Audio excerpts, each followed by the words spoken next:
തൃശ്ശൂര്. ഇനി സുരേഷേട്ട ഏതാനും നിമിഷങ്ങളോട് എത്തും ചെയ്യും. പ്രകടനമാണ് നടക്കാൻ പോകുന്നത്.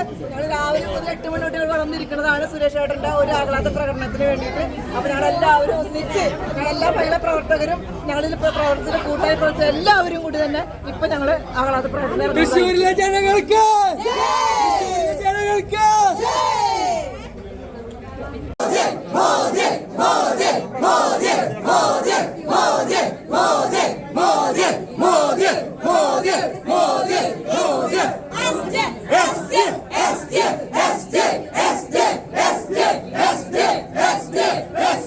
തൃശ്ശൂർ എടുക്കുമെന്ന് പറഞ്ഞാൽ എടുത്ത് കാണിച്ചു.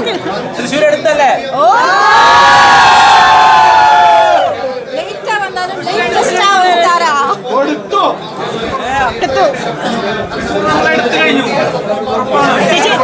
സുരേഷ് വേണം.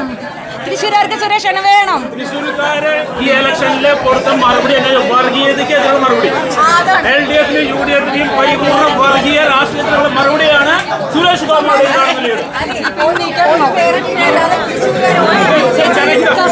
പരിപൂർണമായ ജനഹിതം. അതാണ് പറഞ്ഞത്. ഈ ഇലക്ഷന് തൃശ്ശൂര് 3 സ്ഥാനാർത്ഥികളിൽ വികസനത്തെക്കുറിച്ച് മാത്രം സംസാരിച്ച ഒരേ ഒരു സ്ഥാനാർത്ഥി സുരേഷ് ഗോപിയാണ്.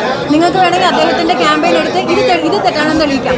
മറ്റെല്ലാവരും ഞങ്ങൾ BJP-യെ തോൽപ്പിക്കാൻ വേണ്ടി മത്സരത്തിൽ നിൽക്കുമെന്ന് വ്യക്തമായി പറഞ്ഞപ്പോൾ ഇവിടെ 5 പ്ലാൻ മനസ്സിലുണ്ടെന്നും അത് പ്രാവർത്തികമാക്കാനുള്ള കരുക്കൾ നീക്കിക്കഴിഞ്ഞെന്നും പറഞ്ഞ് ഇവിടെ വോട്ട് ചോദിച്ചറിയ ഒരേ ഒരാൾ സുരേഷ് ഗോപിയാണ്. അതുകൊണ്ടാണ് തൃശ്ശൂർക്കാർ എല്ലാ വേർതിരിവുകൾക്കും അതീതമായി ഒത്തിച്ച് ചെയ്യിപ്പിക്കുന്നത്.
നരേന്ദ്രമോദിയെ BJP പിന്നിലാക്കിയിരിക്കുകയാണ്.